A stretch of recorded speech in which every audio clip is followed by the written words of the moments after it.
La ciudad de Dios contra paganos. Traducción de Santos Santa Marta del Río, o San Miguel Fuertes Lanero, o Salibro B. La teología mítica según Barrón. Prólogo. En los 5 primeros libros creo haber discutido ya bastante contra los que piensan que, atendiendo a la utilidad de esta vida mortal y a las cosas terrenas, tenemos que venerar y honrar a tantos dioses falsos con el culto llamado delatría por los griegos, debido únicamente al Dios verdadero. La verdad cristiana ha demostrado que aquellos no son otra cosa que simulacros inmundos y demonios perniciosos o, a lo sumo, criaturas, no el Creador. Pero, ¿quién ignora que para contrarrestar tan excesiva necedad o pertinacia no serán suficientes ni estos 5 libros, ni todos los que se pueden escribir? Precisamente tienen como gloria de su vanidad no ceder a la fuerza convincente de la verdad, con perjuicio, por cierto, de quien está dominado por un vicio tan grande. Pues hay enfermedades que se resisten a todos los cuidados del médico, y no precisamente para mal del mismo médico, sino del paciente incurable. En cambio, los que sin obstinación alguna en el antiguo error, o con obstinación mediana leen y sopesan lo que han entendido y considerado, verán que en los 5 libros pasados, más que hablar con brevedad, hemos hecho una exposición más amplia de lo que pedía la misma materia.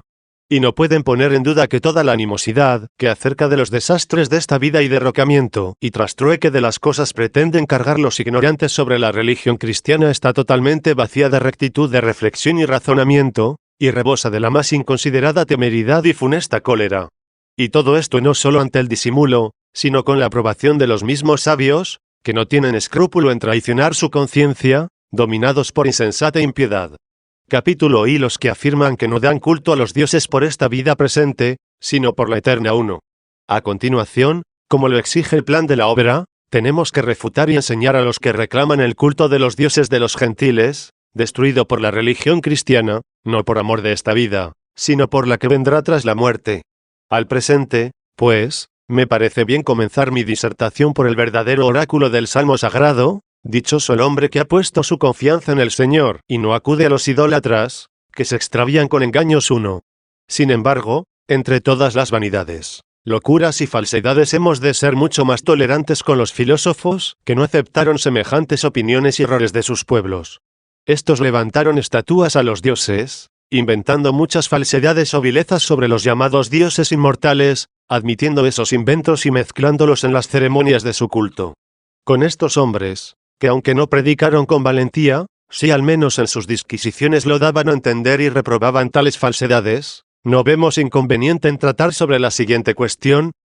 ¿Se debe dar culto a un solo Dios, autor de toda criatura espiritual y corporal, con vistas a la vida que seguirá a la muerte, o a muchos dioses que fueron creados por ese único Dios y elevados a una altura sublime, y a los que algunos de los filósofos consideraron más excelentes y mejores que los demás?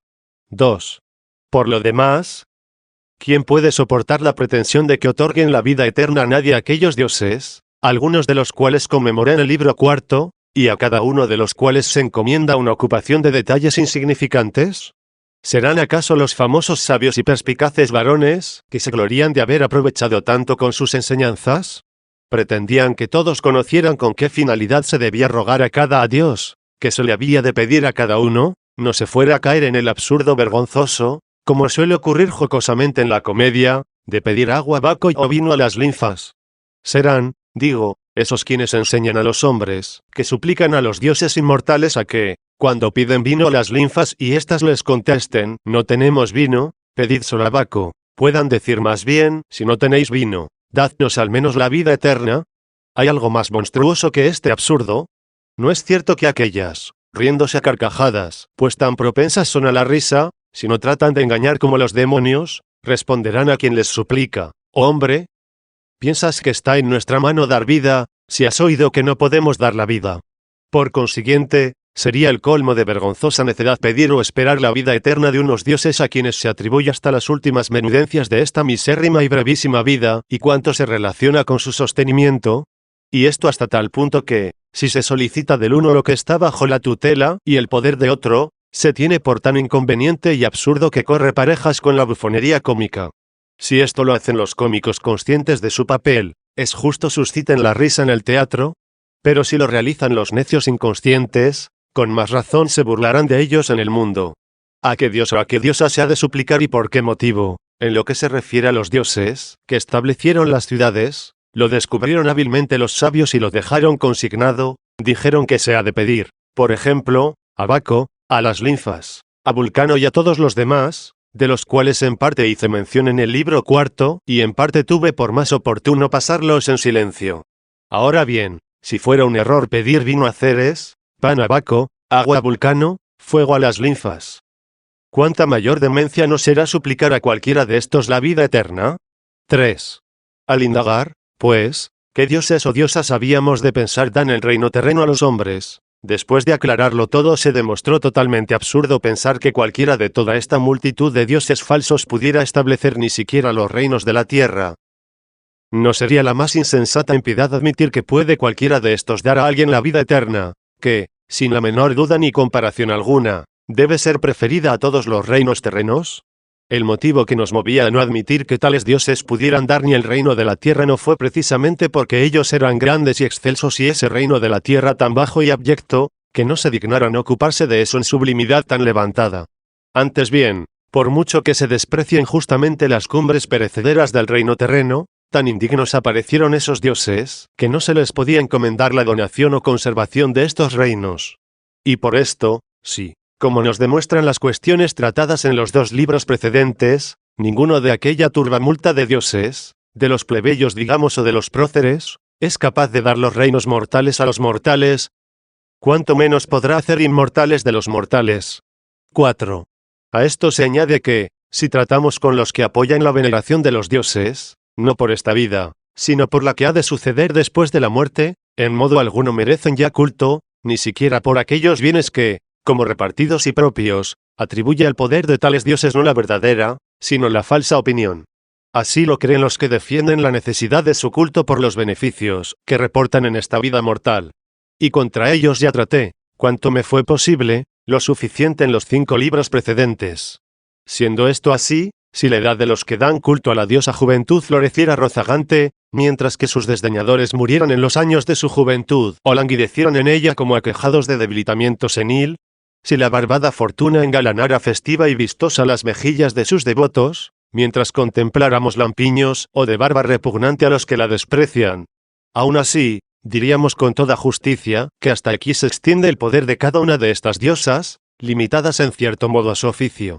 Pero por ello no se podría pedir la vida eterna a la juventa, que no podía dar ni barba ni se podía esperar bien alguno después de esta vida de la barbada fortuna, cuyo poder no alcanza en esta vida a dar siquiera la edad en que florece la barba.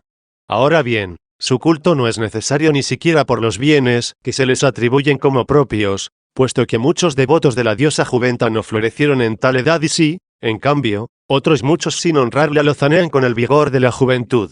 Y del mismo modo muchos, venerando a la barbada fortuna, no lograron barba alguna muy deforme, y si algunos la veneran para conseguir la barba, son objeto de despectiva burla por parte de los que la tienen.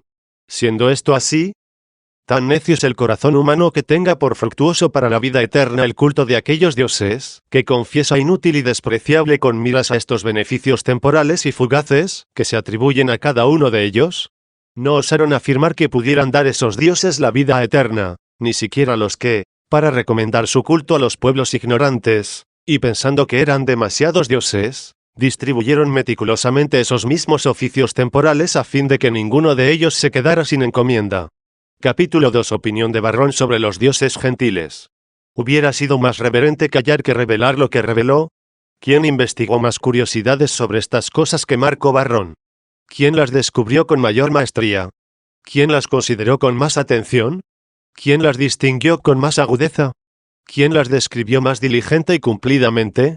Aunque de estilo menos elocuente, es tan cabal en su doctrina y en sus opiniones, que en la erudición, por nosotros llamada profana y liberal por ellos, puede enseñar tanto al aficionado a estas materias cuanto deleita Cicerón al aficionado a la dicción. El mismo Cicerón da tal testimonio de Varrón, que dice que la discusión que se trata en los libros académicos la tuvo con Marco Varrón, el hombre más agudo de todos y el más sabio, sin duda alguna. No lo llama el más elocuente y el más elegante, porque en esta faceta es muy inferior, sino el más agudo de todos. Y precisamente en los libros donde trata de poner en duda todas las doctrinas insiste sobre el más sabio, sin duda alguna. Era tal su seguridad sobre esta cuestión que suprimía la duda que suele tener en todas las discusiones, como si solo al disputar sobre este en el estilo dubitativo de los académicos se hubiera olvidado de que era académico. Ya en el primer libro, al celebrar las obras literarias del mismo Varrón, dice: «Cuando yo peregrinaba y andaba errante en nuestra ciudad, como un forastero, tus libros me hicieron retornar como a casa para llegar a conocer quién soy y dónde me encuentro. Tú me descubriste la antigüedad de la patria, la distribución de los tiempos, las prerrogativas de los lugares sagrados, de los sacerdotes, las enseñanzas del hogar y de la sociedad, la situación de las regiones y de los lugares, los nombres, clases, oficios y causas de todo lo divino y lo humano. Este es el personaje tan insigne por su sobresaliente erudición, y del cual dice también Terenciano brevemente en aquel elegante verso: Varrón, un varón doctísimo en todo. Tantas obras leyó que nos maravilla tuviera ocio para escribir algo, y escribió tantas cuantas apenas podemos creer capaz a alguien de leer. Este varón, digo, tan grande por su ingenio como por su erudición, si atacara y refutara las cosas divinas de que escribe, y afirmara que no pertenecen a la religión, sino a la superstición, no sé si compilara tantas ridiculeces, menosprecios y abominaciones en sus libros. Sin embargo, en tal forma dio culto a esos mismos dioses y lo recomendó, que en esos mismos escritos suyos lamenta puedan perecer, no por un ataque hostil, sino por la negligencia de los ciudadanos. De esa ruina afirma que los libra él, guardándolos en la memoria de los buenos con esos libros y conservándolos con diligencia más eficaz de la que se pregona emplearon Metelo para librar a las vestales del incendio y Eneas para librar a los penates de la destrucción de Troya. Y no obstante transmitió a la posteridad para su lectura lo que sabios e ignorantes juzgaron reprobable con toda justicia como hostil en sumo grado a la verdad de la religión. ¿Qué hemos de juzgar, pues, sino que un hombre tan enérgico y erudito, pero no liberado por el Espíritu Santo, estaba subyugado por la costumbre y las leyes de su ciudad y, sin embargo, no quiso callar, bajo las apariencias de fomentar la religión, lo que le bullía en el cerebro? Capítulo 3. División de la obra varroniana. Cosas antiguas, humanas y divinas. Escribió 41 libros de antigüedades, dividiéndolos en cosas humanas y divinas, dedicando 25 libros a las humanas y 16 a las divinas. Método que siguió en esta distribución: dividió las cosas humanas en 4 partes, y a cada una dedicó 6 libros. Tiene por objeto los que obran, dónde, cuándo y qué es lo que hacen. En los 6 primeros libros escribió sobre los hombres. En los 6 siguientes, sobre los lugares. En los otros 6, sobre los tiempos, y en los 4 últimos, sobre las cosas. 4 por 6 son, pues, 24. Pero antepuso uno especial, que trata en general de todo. También en las cosas divinas conserva la misma forma de división en cuanto se relaciona con el culto que ha de darse a los dioses, pues se les da culto por los hombres en sus lugares y sus tiempos. Y a cada uno de estos 4 asuntos dedica 3 libros, trata en los 3 primeros sobre los hombres, en los siguientes sobre los lugares, en los terceros sobre los tiempos y en los cuartos sobre el culto, y hace resaltar con una sutil distinción quiénes son los que dan ese culto, dónde lo dan, cuándo y en qué consiste. Pero como era preciso decir, y era lo que más se esperaba, a quienes había que dar ese culto, compuso los 3 últimos libros sobre los dioses, de suerte que 5 por 3 hacen 15. Y de esta suerte, como dijimos, en total son 16, ya que añadió al principio de ellos uno especial que trata de todo en general.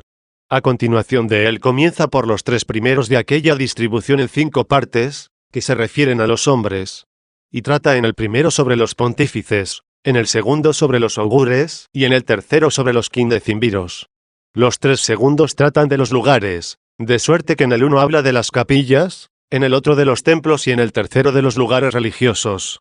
Los 3 siguientes pertenecen a los tiempos, es decir, a las fiestas, consagra uno a los días feriados, otro a los juegos circenses y otro a las representaciones teatrales. De los 3 libros cuartos sobre las cosas sagradas, describe en uno las consagraciones, en el otro los sacrificios privados y en el último los públicos. Como cerrando esta especie de aparatoso obsequio siguen, por último, en los 3 que restan los mismos dioses a quienes está consagrado todo el culto. En el primero se citan los dioses ciertos, en el segundo los inciertos y en el tercero y último los dioses principales y selectos. Capítulo 4. Anterioridad de lo humano sobre lo divino, según Varrón 1. Por lo que llevamos dicho y lo que se dirá después en toda esta disposición de tan elegante y sutil distribución y distinción, claramente aparece, a cualquiera que por su terquedad de corazón no sea hostil a sí mismo, que es vana la búsqueda de la vida eterna y desvergonzado esperarla o desearla. Pues estos designios proceden de los hombres o de los demonios, y no precisamente de los que llaman ellos demonios buenos, sino, para hablar con claridad, de los espíritus inmundos o controvertiblemente malignos. Ellos son los que con sorprendente envidia siembran ocultamente en el pensamiento de los impíos opiniones perniciosas, por las que el alma humana se desvanece más, y no puede acomodarse y unirse a la inconmutable y eterna verdad. Y a veces aún se las sugieren abiertamente a los mismos sentidos, y las confirman con falsos testimonios a su alcance.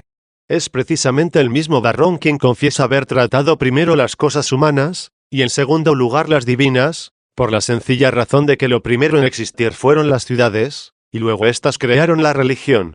Pero la religión verdadera no proviene de ciudad terrena alguna. Es ella precisamente la que da origen a la ciudad celeste. Su inspirador y maestro es el Dios verdadero, que otorga la vida eterna a sus auténticos adoradores. 2. Hasta el mismo Varrón declara que escribió primero sobre las cosas humanas y después sobre las divinas, porque las divinas fueron instituidas por los hombres, como es antes el pintor, dice, que el cuadro pintado, y antes el arquitecto que el edificio, así son antes las ciudades que lo establecido por ellas. Pero también dice que hubiera escrito primero sobre los dioses, y después sobre los hombres si escribiera de toda la naturaleza de los dioses. Como si aquí tratara de alguna parte de ella y no de toda. ¿O hay acaso alguna parte de la naturaleza de los dioses, que no deba ser antes que la de los hombres? ¿No es cierto que en los 3 últimos libros, donde distingue con diligencia los dioses ciertos, inciertos y selectos, parece no omitir ninguna parte de la naturaleza de los dioses? ¿Qué es, pues, lo que quiere decir al afirmar que, si escribiéramos de toda la naturaleza de dioses y hombres, hubiéramos concluido con las cosas divinas antes que comenzar con las humanas? Pues o escribe sobre toda la naturaleza divina, o sobre alguna parte, o en absoluto sobre ninguna. Si escribe de toda la naturaleza divina, ciertamente debe ser antepuesta a las cosas humanas. Si de solo alguna, ¿cómo no ha de preceder también a lo humano? ¿Se considera acaso indigna cualquier parte de los dioses de ser preferida a toda la naturaleza de los hombres? Y si es mucho que alguna parte divina se prefiera a todas las cosas humanas, debe anteponerse al menos a las cosas romanas, ya que escribió los libros de las cosas humanas no en lo que toca al universo entero, sino por lo que respecta solo a Roma. No obstante, dijo que con razón había antepuesto en el orden de composición esos libros a los libros de las cosas divinas, como se antepone el pintor al cuadro pintado, como el arquitecto al edificio, confesando con toda claridad que las cosas divinas, como la pintura y la escultura, han sido establecidas por los hombres. De todo lo cual se deduce que no escribió de ninguna naturaleza divina, y también que no quiso decir esto claramente, sino que lo dejó a los inteligentes. Pues donde dice, no toda, en el lenguaje común se entiende alguna. Pero puede también entenderse ninguna, porque la que es ninguna no es toda ni alguna. Como él mismo dice, si escribiera de toda la naturaleza de los dioses, había de anteponerse en el orden de la composición a las cosas humanas, mas como aunque el calle clama la verdad, debía ser antepuesta ciertamente a las cosas romanas, aunque no fuera toda naturaleza, sí al menos alguna. Pero se pospone justamente, luego no es ninguna. ¿No intentó ciertamente anteponer las cosas humanas a las divinas? Lo que pasa es que no quiso anteponer las cosas falsas a las verdaderas. Pues en lo que escribió de las cosas humanas siguió la historia de los hechos, pero sobre lo que llama cosas divinas, ¿qué siguió sino los dictámenes de la vanidad? Esto es ciertamente lo que quiso demostrar con la indicación sutil, no solo al escribir sobre lo divino después que sobre lo humano, sino también al dar la razón que le movió a hacerlo. Si hubiera pasado esta en silencio, quizá cada cual interpretara el hecho con diferente sentido. Pero en la razón que dio no dejó lugar a libre interpretación, y demostró bien claro que anteponía a los hombres a las instituciones de los hombres, no la naturaleza de los hombres a la naturaleza de los dioses. De este modo confesó que él había escrito los libros de las cosas divinas, no sobre la verdad que atañe a la naturaleza, sino sobre la falsedad que atañe al error. Esto lo confesó aún con mayor claridad, como refería en el libro 4, al decir que si él fundara una ciudad nueva, escribiría según la naturaleza. Pero como ya la encontró antigua, tuvo que adaptarse a ese estilo. Capítulo V. 3 géneros de teología según Varrón: 1. Fabuloso. Otro, natural. Y el tercero, civil. 1. Pasamos a ver qué son los 3 géneros de teología que afirma, es decir, la ciencia que trata de los dioses, y que reciben el nombre de mítico, físico y civil. En latín, si lo admitiera el uso, llamaríamos al primero propio de las fábulas, Llamémoslo fabuloso, pues el mítico está tomado de la fábula, que en griego se llama mito, mi minúscula y minúscula teta minúscula omicron minúscula sigma final minúscula. El nombre del segundo, el natural, ha sido admitido ya por el uso. Y el del tercero, civil, es expresión netamente latina. Dice a continuación, llaman mítico el que usan, sobre todo, los poetas, natural el que usan los filósofos y civil, el que usa el pueblo. En el primero, dice, que he citado se encuentran muchas mentiras contra la dignidad y la naturaleza de los inmortales. En él se dice que un dios procede de la cabeza, otro, del muslo, otro, de gotas de sangre. También se dice que los dioses han robado, han cometido adulterios, han sido esclavos del hombre.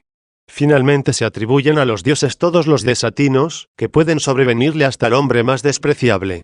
Aquí, ciertamente, como podía, como se atrevía y se juzgaba impune, expresó sin sombra alguna de ambigüedad que injuria tan grande se irrogaba a la naturaleza de los dioses con las fábulas mentirosas. Pero hablaba no de la teología natural ni de la civil, sino de la fabulosa, que libremente juzgó merecía su condena. 2. Veamos qué dice de la otra. La segunda clase que señalé es aquella de que nos dejaron muchos libros los filósofos, en ellos se explica cuáles son los dioses, dónde están, cuál es su naturaleza, sus cualidades, desde cuándo existen o si son eternos, si son de fuego, como piensa Heráclito, o de números, como dice Pitágoras, o de átomos, como afirma Epicuro.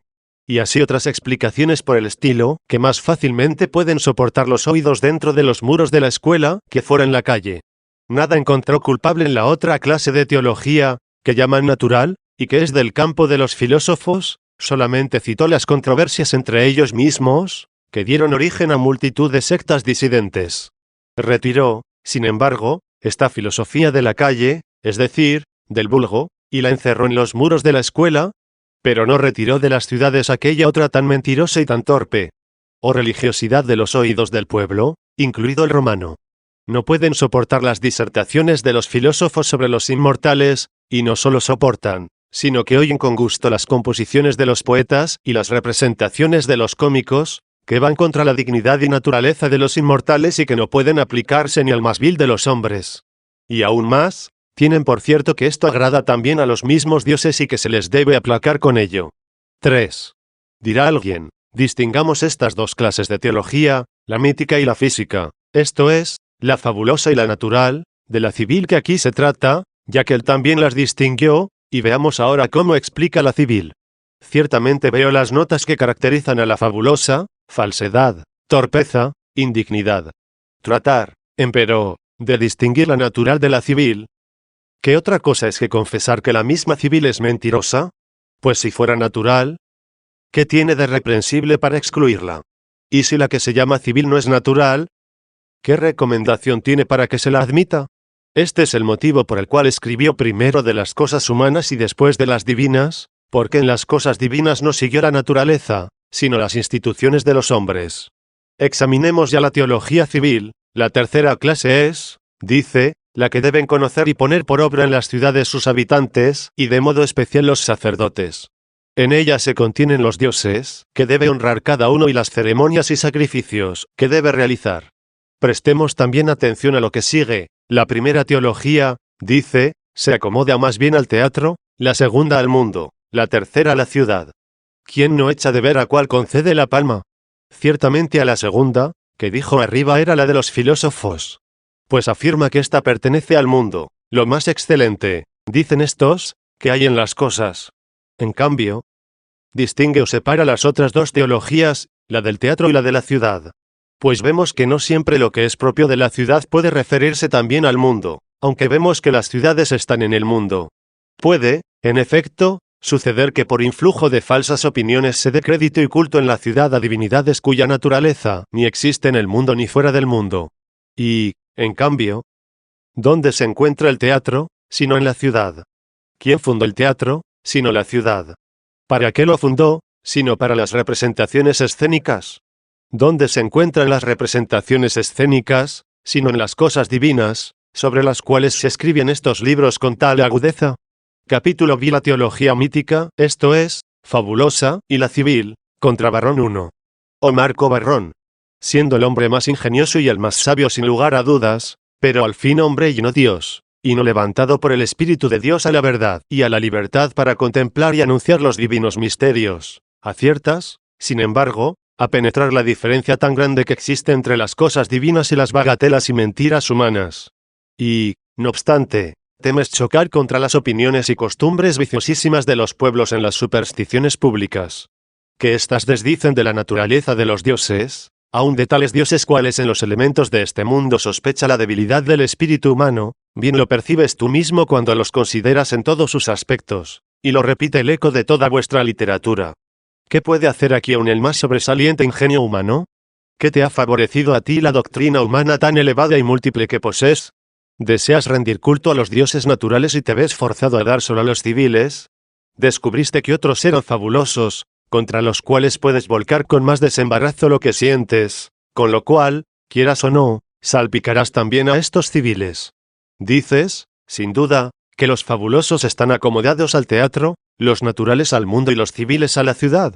Pero el mundo es obra divina, y las ciudades y los teatros son obra de los hombres. Y no son distintos los dioses que son objeto de burla en los teatros y de adoración en los templos, ni ofrecéis juegos a otros que a los que inmoláis víctimas. Con cuánta mayor libertad y agudeza dividirías estas cosas, llamando dioses naturales a unos y establecidos por los hombres a otros?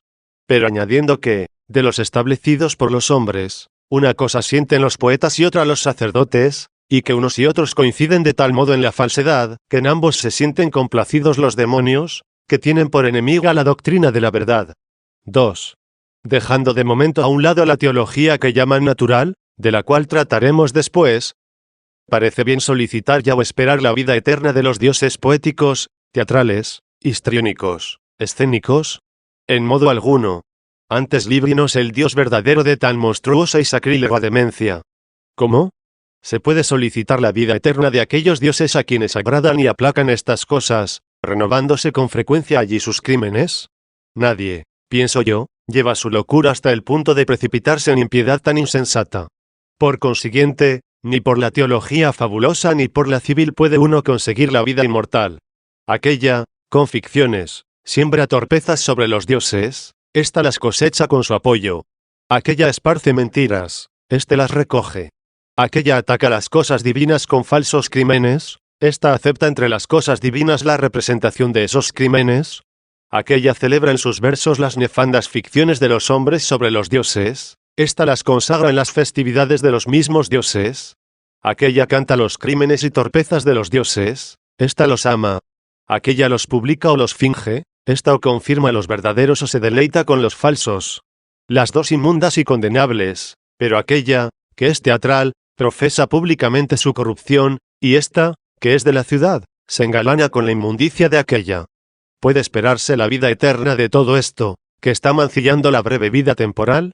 ¿O acaso deshonra la vida el contubernio de los hombres nefastos, si se mezclan en nuestros afectos y aprobaciones, y no la contamina la compañía de los demonios, que son honrados por sus crímenes, si son verdaderos esos crímenes, tan perversos ellos, y si son falsos, tan torpemente honrados? 3. Al decir esto, quizá le pueda parecer al ignorante de estas cosas, que solo las composiciones de los poetas y las representaciones escénicas sobre tales dioses son indignas de la divina majestad, ridículas y detestables, y, en cambio, las ceremonias sagradas, realizadas no por histriones, sino por sacerdotes, están purificadas y ajenas a toda indecencia. Si esto fuera así, nadie pensaría jamás celebrar en honor de los dioses torpezas teatrales ni los mismos dioses exigirían nunca se les dedicasen. Pero, precisamente, como en los templos se realizan semejantes indignidades, no se avergüenzan de representarlas en los teatros en honor de los dioses. Finalmente, al empeñarse el citado autor en distinguir, como tercero en su género, la teología natural de la fabulosa y de la civil, parece quiso entenderla más como una combinación de ambas que como separada de ellas. Dice, en efecto, que lo que escriben los poetas es menos de lo que deben seguir los pueblos, y, en cambio, lo que escriben los filósofos es más de lo que puede penetrar el vulgo. Estas cosas, a pesar de ser tan opuestas, dice, sin embargo, de una y otra se han tomado no pocos elementos para la teología civil. Por lo cual escribiremos con la civil lo que tiene de común con los poetas. Por ello, hemos de tener más afinidad con los filósofos que con los poetas. Por consiguiente, aún alguna con los poetas. Y, sin embargo, afirma en otro lugar que sobre la genealogía de los dioses los pueblos se han sentido más inclinados a los poetas que a los filósofos. Cierto, aquí dijo lo que se debe, allí lo que se hace, pues los filósofos escribieron para aprovechar, los poetas, para deleitar. Y por esto lo que escribieron los poetas, y no deben imitar los pueblos, son los crímenes de los dioses, que, no obstante, deleitan a los pueblos y a los dioses, ya que, como dice, los poetas escriben buscando el deleite, no el provecho. A pesar de todo, escriben lo que los dioses piden y los pueblos celebran. Capítulo 7. Semejanza y concordia entre la teología fabulosa y la civil 1. Se reduce, pues, a la teología civil la fabulosa, teatral, escénica, rebosante de indignidad y de torpeza. Y toda ella tenida con razón como culpable y detestable, es parte de aquella que se juzga digna de culto observante. Y no parte incongruente, como me propuse demostrar, y que, como ajena a todo el cuerpo, está unida a él y como pendiente del mismo, sino totalmente en armonía con él y con la misma correspondencia de un miembro del mismo cuerpo. ¿Qué otra cosa, si no, demuestran las representaciones, formas, edades, sexo y atuendo de los dioses? ¿Acaso tienen por barbado a Júpiter los poetas, y a Mercurio por imberbe, y no los tienen los pontífices? ¿Acaso le atribuyeron enormes vergüenzas a Príapo las representaciones escénicas y no también los sacerdotes? ¿Se presenta de diferente manera a la adoración en los templos que la irrisión en los teatros? ¿Acaso el viejo anciano Saturno o el adolescente Apolo son personajes de los histriones y no estatuas de los templos? Porque Fórculo, que preside las puertas, y Limentino, que preside el umbral, son dioses masculinos, y se encuentra entre los dos la diosa Cardea guardando el quicio. ¿No se encuentran en los libros de las cosas divinas estos extremos, que los poetas serios consideraron indignos de sus composiciones? ¿Acaso la Diana del teatro aparece armada y la de la ciudad es una simple doncella? ¿Es el Apolo de las tablas un citarista, y carece de este arte el de Delfos? Claro que todos estos detalles son muy decorosos si se los compara con los más torpes. ¿Qué concepto tuvieron de Júpiter los que colocaron a su nodriza en el Capitolio? ¿No es cierto que confirmaron el pensamiento de Bémero, quien escribió no con mítica garrulería, sino con solicitud histórica, que todos esos dioses son hombres y seres mortales? Los que sentaron a la mesa de Júpiter a los dioses comilones y parásitos suyos. ¿Qué pretendieron sino convertir lo sagrado en bufonesco? Y si un farsante hubiera dicho que parásitos de Júpiter habían sido sentados a su mesa, parecería que buscaba provocar a risa. Pero fue Varrón el que lo dijo, no para mofarse de los dioses, sino para recomendarlos. Son los libros de las cosas divinas, no los de las humanas, los que dan fe de que escribió esto, y no cuando explicaba los juegos escénicos, sino cuando proclamaba los derechos del Capitolio. Finalmente, se ve forzado por todas estas cosas a confesar que, como habían hecho a los dioses de talante humano, así creyeron que los dioses se complacían en humanos placeres. 2. Ni se durmieron tampoco los espíritus malignos en su tarea para confirmar, burlándose de los humanos, estas nocivas opiniones. Es un ejemplo lo que se cuenta de aquel guardián del templo de Hércules. Estando ocioso en día feriado, jugaba con un dado en cada mano, el uno en favor de Hércules y el otro en favor suyo, estipulándose a sí mismo que si vencía él, se prepararía una cena y una amiga a costa de los emolumentos del templo. Si la victoria fuera de Hércules, haría esto mismo de su propio dinero para deleite de Hércules. Luego, vencido por sí mismo, como si lo hubiera sido por Hércules, obsequió a este con la cena debida y la nobilísima cortesana la herencia. Durmió ésta en el templo y vio en sueños que Hércules se había acostado con ella y que le había dicho que al marchar de allí, recibiría del primer joven que encontrara la recompensa que debía tener como dada por Hércules. Al marchar, el primero con quien se encontró fue con el opulento joven Tarucio, que la tuvo consigo mucho tiempo como amiga, y la dejó heredera suya al morir. Consiguió así inmensas riquezas, y para no mostrarse ingrata a la merced divina, declaró heredero de todo al pueblo romano, creyendo hacer una obra sumamente grata a las divinidades. Fue descubierto el testamento sin aparecer ella, y en reconocimiento de esto dicen se hizo acreedor a honores divinos. 3. Si esto fueran ficciones de los poetas o farsas cómicas, se las adjudicaría, sin duda, a la teología fabulosa, separándolas de la dignidad de la teología civil.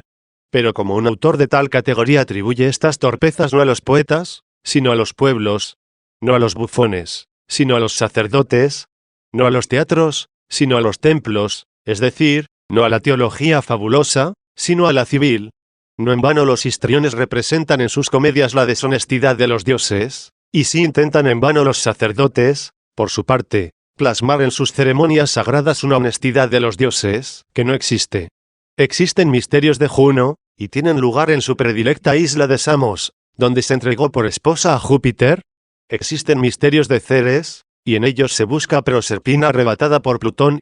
También hay misterios de Venus, y en ellos se llora al hermosísimo joven Adonis, muerto por los dientes del jabalí. Misterios igualmente de la madre de los dioses, donde el hermoso adolescente Atis, por ella amado y hecho eunuco a impulsos del celo mujeril, es llorado también por la desgracia de los hombres eunucos llamados galos. Si todo es más deforme que todas las torpezas escénicas, ¿por qué se esfuerzan en apartar de la teología civil las fabulosas ficciones de líos poetas sobre los dioses en el teatro, como si se empeñaran en apartar lo torpe e indigno de lo digno y honesto? Hay, por tanto, motivo de gratitud para con los histriones, que respetaron las miradas de los hombres, y no pusieron de manifiesto en los teatros todo lo que se oculta entre las paredes de los templos. Se puede pensar algo bueno sobre los misterios, que se cubren en las tinieblas y tan detestables son los que se representan a plena luz. Ciertamente, lo que hacen en secreto por medio de los castrados y afeminados ellos lo sabrán. Pero no pudieron tener ocultos a esos mismos hombres, desgraciada y torpemente acaponados. Traten de persuadir a quien puedan de que realizan algo santo por ministerio de semejantes hombres, que no pueden negar se encuentran entre sus cosas santas. Ignoramos lo que hacen, pero no ignoramos por medio de quién lo realizan. Conocemos las representaciones que tienen lugar en el teatro, a donde jamás, ni aun en el coro de las rameras, entró castrado o afeminado alguno. Aunque son también torpes e infames los que las realizan, ya que no podrían realizar las personas honradas. ¿Qué ceremonias sagradas son aquellas para cuya realización eligió la santidad tales ministros, que no admiten en su seno la obscenidad del teatro? Capítulo 8. Interpretaciones de las razones naturales que sobre sus dioses pretenden dar los doctores paganos 1. Todo esto tiene ciertas interpretaciones que llaman físicas, es decir, de motivos naturales. Como si tratáramos aquí de la física, y no de la teología, es decir, el fundamento, no de la naturaleza, sino de Dios. Aunque el verdadero Dios no es según la opinión, sino según la naturaleza, sin embargo, no toda naturaleza es Dios. Existe la naturaleza del hombre, del animal, del árbol, de la piedra, nada de lo cual es Dios. Pero sí, cuando se trata de las cosas sagradas de la madre de los dioses, el fundamento de esta interpretación consiste en que la tierra es la madre de los dioses. ¿Para qué seguir nuestra investigación? ¿Para qué indagamos el resto? ¿Qué apoyo más evidente pueden tener los que afirman que todos estos dioses fueron hombres? Pues como son nacidos de la tierra, así tienen a la tierra por madre. Pero en la verdadera teología la tierra es obra de Dios, no madre del mismo. No obstante, de cualquier modo que quieran interpretar sus misterios y referirlos a la naturaleza de las cosas, el que los hombres se acomoden a la condición de las mujeres no es según la naturaleza, sino contra la naturaleza. Esta enfermedad, este crimen, esta ignominia se manifiesta entre aquellos misterios sagrados, cosa que entre las viciosas costumbres de los hombres apenas se confiesa en el tormento. Por otra parte, si a estos misterios, demostrados más afrentosos que las torpezas escénicas, se les busca la excusa y justificación de encarnar una interpretación referida a la naturaleza de las cosas, ¿por qué no se busca también una excusa y justificación para las ficciones de la poesía? Y así, en efecto, los han interpretado muchos.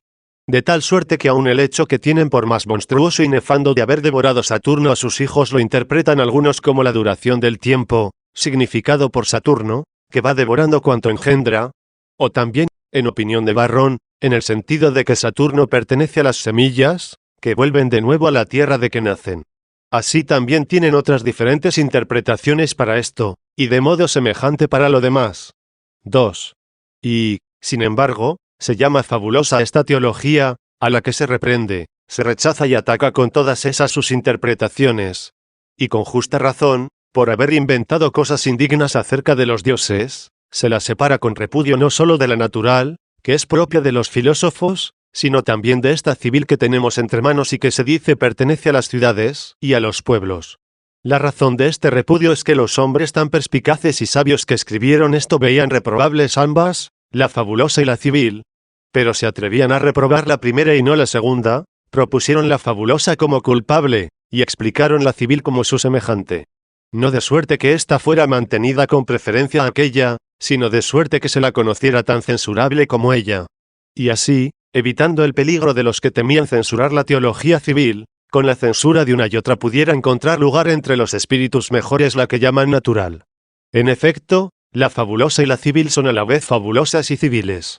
Así, quien examine con sensatez las vanidades y obscenidades de ambas habrá de reconocer que ambas son fabulosas, como encontrará que ambas son civiles quien considere los juegos escénicos que pertenecen a la fabulosa en las festividades de los dioses y en las ceremonias sagradas de las ciudades. ¿Cómo, pues, se puede otorgar a cualquiera de estos dioses el poder de dar la vida eterna si tanto las estatuas como los sagrados misterios los demuestran tan semejantes por sus formas, edad, sexo, costumbres, matrimonios, generación, ritos, a los dioses fabulosos tan claramente reprobados? En todo lo cual o bien se demuestra que son hombres, a quienes a tenor de su vida y de su muerte se dedicaron misterios y ceremonias, introduciendo y fomentando este error los demonios, o al menos se admite que estos mismos espíritus inmundos, aprovechando cualquier ocasión, se deslizaron astutamente en las mentes humanas para engañarlas. Capítulo 9. Oficio de cada uno de los dioses 1. ¿Qué se puede decir de los mismos oficios de los dioses tan baja y minuciosamente repartidos, que afirman ser preciso suplicar a cada uno según su propio cargo? De esto, si no todo, ya hemos dicho mucho. ¿No están más en consonancia esos oficios con la bufonería mímica que con la dignidad divina? Si alguien proporcionara 2 nodrizas a un pequeñito, una que le diera solo el alimento y la otra la bebida, como usan estos de las diosas Edúlica y Potina, parecería, sin duda, haber perdido el juicio y representar en su casa algo semejante a una comedia. Dicen que Líbero se llama así porque los varones en el ayuntamiento carnal se quedan, gracias a su ayuda, libres del semen expulsado, y que esto mismo hacen las mujeres Líbera, que llaman también Venus, porque también ellas dicen expulsar su semen. Por ello ofrecen a Líbero en el templo esta parte viril del cuerpo, y a Líbera, la de la mujer. A esto añaden que se han consagrado a Líbero las mujeres, y el vino por la excitación de la libido. Por ello se celebraban las bacanales en un arrebato de frenesí, confesando el mismo Varrón que no podrían realizar las bacantes tales excesos, sin tener la mente fuera de sí.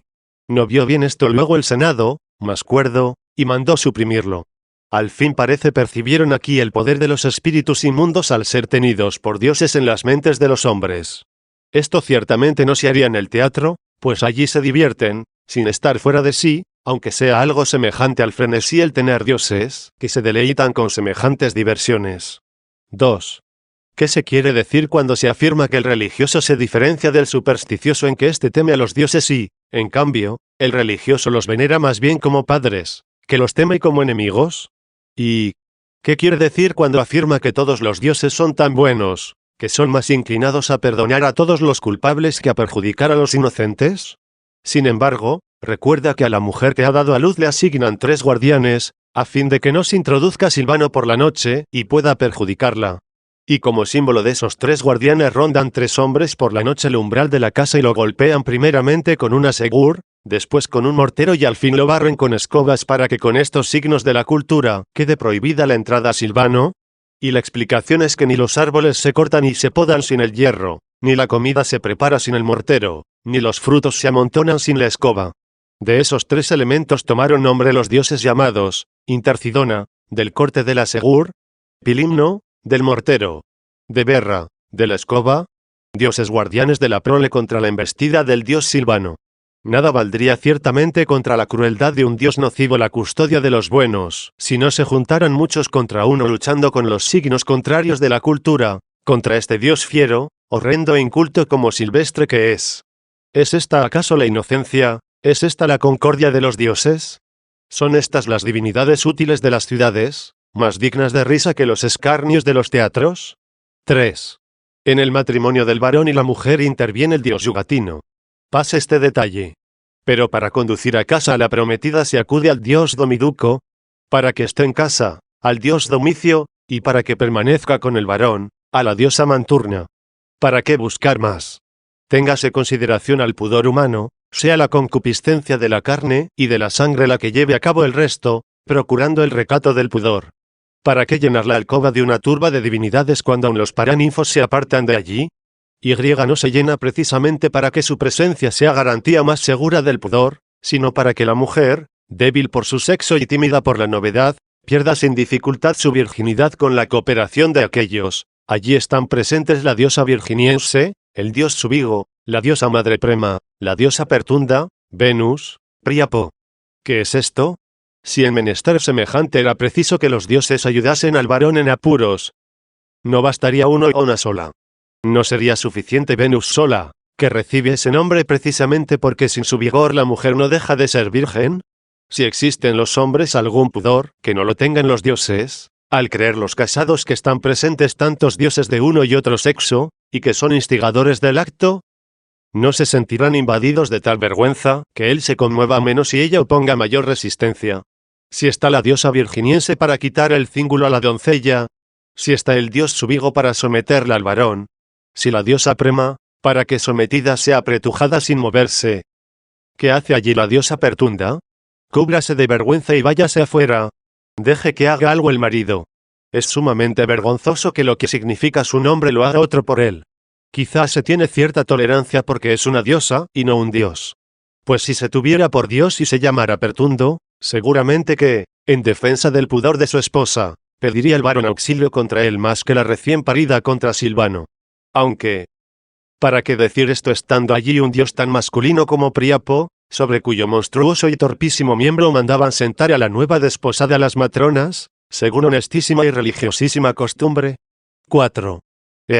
Traten aún de discernir con alguna sutileza, si pueden, la teología civil de la fabulosa, las ciudades de los teatros, los templos de las tablas, los misterios de los pontífices de los versos de los poetas, como cosas honestas de torpes, verdaderas de falaces, pesadas de livianas, serias de jocosas, apetecibles de rechazables. Ya sabemos cómo se las arreglan. Conocen que la teología teatral y fabulosa dependen de la civil y que ésta se refleja en los versos de los poetas como en un espejo. Y por esto, tras la exposición de esta, que no se atreven a condenar, arguyen y reprueban con más libertad su imagen para que quienes saben lo que quieren detesten esta misma apariencia, cuya imagen es aquella. Sin embargo, los dioses, viéndose en ella como en un espejo, la aman tanto que en una y otra parece mejor lo que son ellos mismos. Por este motivo obligaron también con terribles órdenes a sus adoradores a consagrarles la inmundicia de la teología fabulosa, a exponerla en sus solemnidades, y a tenerla entre las cosas divinas. Y así se nos manifestaron claramente como los espíritus más inmundos, y convirtieron a la teología teatral, abyecta y reprobable, en parte y como miembro de la teología urbana, selecta y recomendable. De suerte que, siendo aquella torpe y engañosa, y conteniendo en sí los dioses fingidos, aparezca una parte en los escritos de los sacerdotes, y otra en los versos de los poetas. Si tiene aún otras partes, es cuestión diferente. Al presente, para seguir la división de Varrón, creo dejar bien demostrado que la teología urbana y la teatral se reducen a la misma civil. Así que, como ambas contienen la misma torpeza, monstruosidad e indignidad, no pueden las personas religiosas esperar la vida eterna ni de una ni de otra. 5. Queda por exponer cómo Varrón comenzó a recordar y enumerar a los dioses desde la concepción del hombre, y fue Jano el primero de la serie. Serie que prolongó hasta la muerte del hombre decrépito, y cierra esa lista de dioses, que se refieren al hombre, con la diosa Nenia, que se canta en los funerales de los ancianos. Comienza luego a presentar otros dioses, que no se refieren ya propiamente al hombre, sino a las cosas que con él se relacionan, como el alimento, el vestido y todo lo necesario para esta vida, y muestra cuál es el oficio de cada uno y por qué debe suplicársele. En toda esta diligente enumeración no señaló ni nombró Dios alguno a quien hubiera que pedir la vida eterna, que es la única por la cual somos cristianos nosotros. ¿Quién, pues, será tan limitado que no comprenda las intenciones de este hombre, al exponer y descubrir con diligencia la teología civil, así como al demostrar su semejanza con la fabulosa, indigna y bochornosa? Enseñando a la vez, evidentemente, que la fabulosa es una parte de la misma. Intentó otra cosa sino preparar en los espíritus del hombre un lugar para la natural, que dice pertenece a la filosofía, y con tal sutileza lo hace, que reprende a la fabulosa sin atreverse a reprender a la civil, aunque solo con su presentación se muestra reprensible, y rechazada así una y otra a juicio de los prudentes, no queda sino la elección de solo la natural. Sobre ella, con la ayuda del Dios verdadero, trataremos con mayor solicitud en su propio lugar. Capítulo X. Libertad de Séneca, que reprende con más ardor la teología civil que Varrón la fabulosa 1. La libertad que le faltó a Varrón para reprender abiertamente la teología urbana, tan semejante a la fabulosa, como reprendió a esta, no le faltó en todo, aunque sí en parte, a Neo Séneca, que por algunos documentos sabemos floreció en tiempo de los apóstoles. La tuvo ciertamente en sus escritos, aunque le faltó en su vida. En el libro que compuso contra los supersticiosos reprendió con mucha mayor abundancia y vigor la teología urbana y civil que Varrón la teatral y fabulosa. Dice hablando de las imágenes, dan a conocer a los dioses inmortales e inviolables en la más baja e insensible materia, dándoles figuras de hombres, de fieras y de peces, y llegan algunos hasta a darles diversos cuerpos mezclando los sexos. Llegan a llamar dioses a los que, si encontráramos de pronto con vida, tendríamos más bien por monstruos. Un poco más adelante, al anunciar la teología natural, y después de clasificar las opiniones de ciertos filósofos, se plantea la cuestión diciendo, al llegar aquí dirá alguno: ¿puedo creer yo que el cielo y la tierra son dioses, y que hay otros sobre la luna y otros debajo? ¿Puedo estar de acuerdo con Platón o el peripatético Estratón, de los cuales el uno admite un dios sin cuerpo y el otro sin alma? Él mismo responde, pues ¿qué? ¿Te parecen más veraces los sueños de Tacio, de Rómulo o Tulo Hostilio? Tacio consagró como dios a Cloacina, Rómulo, a Pico y a Tiberino, y Hostilio, a Pavor y Palor, los más sombríos afectos del hombre, de los cuales el uno es la agitación de la mente aterrorizada, el otro la del cuerpo, pero no como enfermedad, sino como color. ¿Se puede tener por dioses a estos y admitirlos en el cielo? ¿Con qué libertad habló de los ritos tan torpes y crueles? El uno se mutila en sus partes viriles, el otro se corta los bíceps de los brazos. ¿Cómo podrán temer la ira de los dioses quienes así los aplacan? Dioses que se complacen en esto no merecen culto alguno. Tan grande es el desvarío de la mente perturbada y fuera de sí, que piensan se aplacan sus dioses con la crueldad que no llegaron a practicar ni los hombres más crueles y despiadados. Despedazaron los tiranos los cuerpos de algunos, pero no mandaron a nadie desgarrar los propios. Se castraron algunos en holocausto de tiránica voluptuosidad, pero nadie por orden de su señor puso las manos sobre sí para dejar de ser varón. Ellos se despedazan a sí mismos en los templos, y ruegan con sus heridas y con su sangre. Si alguno tiene oportunidad de ver lo que hacen y lo que sufren, hallará cosas tan indecentes para los honestos, tan indignas para los libres, tan opuestas a los cuerdos, que no podría dudar de su locura si fueran muy pocos, pero la multitud de los locos es garantía de cordura. 2. Pasa luego a recordar las cosas que suelen hacerse en el Capitolio, y las reprueba con decidida intrepidez. Y ¿quién creerá que son sino burlones y locos los que las practican? Se había él burlado del llanto por la pérdida de Osiris en los misterios de Egipto y del gran contento por su hallazgo. Esa pérdida y ese hallazgo no son sino ficciones. Pero se expresa con toda veracidad el dolor y la alegría de los que nada habían perdido ni encontrado. Pero esa locura, dice, tiene una duración limitada. Puede pasar la expresión de la locura una vez al año. Llegué al Capitolio. Causará vergüenza la demencia generalizada que el vano frenesí tomó como un deber. Uno somete las divinidades al dios. Otro le dice la hora a Júpiter. Otro está como lictor. Otro como masajista, que con el movimiento fingido de los brazos está imitando al que unge. Hay mujeres que componen los cabellos de Juno y de Minerva y mueven sus brazos como las peinadoras, en pie y lejos, no de las imágenes solo, sino también del templo. Las hay que tienen su espejo, otras que invocan a los dioses para sus pleitos y otros que presentan memoriales escritos e informan de su causa a los mismos. Un hábil director de histriones, viejo ya y decrépito, representaba una farsa a diario en el Capitolio, como si los dioses contemplaran con agrado al que los hombres habían ya abandonado. Allí están ociosos toda clase de artífices, que sirven a los dioses inmortales. Y añade un poco más adelante, sin embargo, estos hacen al dios una ofrenda superflua, pero no torpe ni deshonrosa. Algunas hay que se sientan en el Capitolio y piensan que son amadas por Júpiter, sin atemorizarse por la consideración de Juno, la más iracunda si damos crédito a los poetas. 3. No tuvo Varrón este valor. Solamente se atrevió a reprender la teología poética, pero no la civil, que echó por los suelos aquel.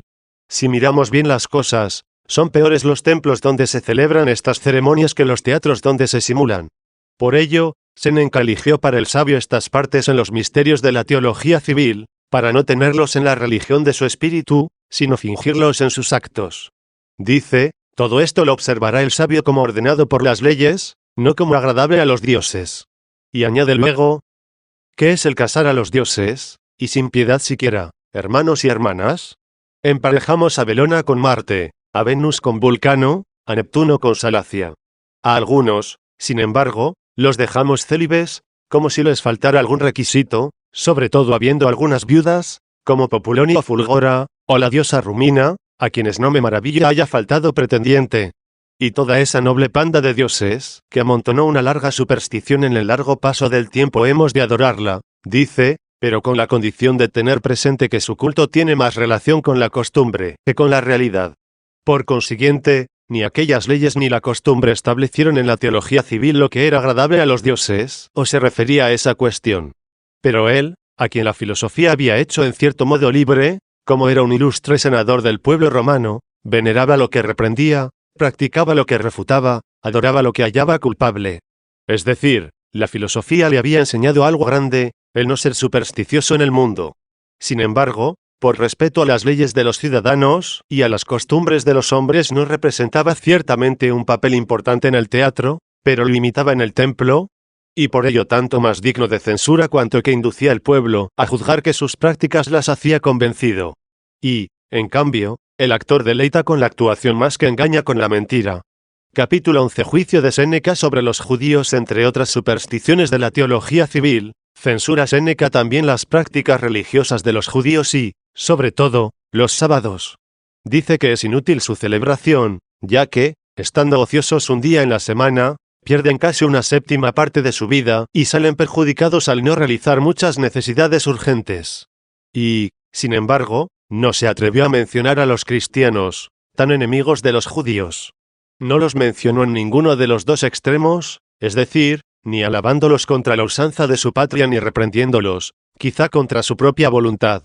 Dice al hablar de los judíos, tal poderío alcanzó la manera de vivir de esta gente perversa, que se impuso en todas las regiones. Los vencidos dieron leyes a los vencedores. Estaba maravillado al decir esto, ignorando lo que perseguían los designios divinos, y expuso claramente lo que pensaba sobre el fundamento de sus misterios. Dice así, ellos conocieron el porqué de sus ritos. La mayor parte del pueblo los practica sin saber por qué. Pero sobre las prácticas religiosas de los judíos, por qué razón y hasta qué punto fueron establecidas por la autoridad divina y cómo después a su debido tiempo fueron abrogadas por la misma autoridad para el pueblo de Dios, al cual se reveló el misterio de la vida eterna. Ya hemos tratado en otra parte, sobre todo cuando rebatíamos a los maniqueos. Trataremos también de ello en lugar más oportuno de esta obra.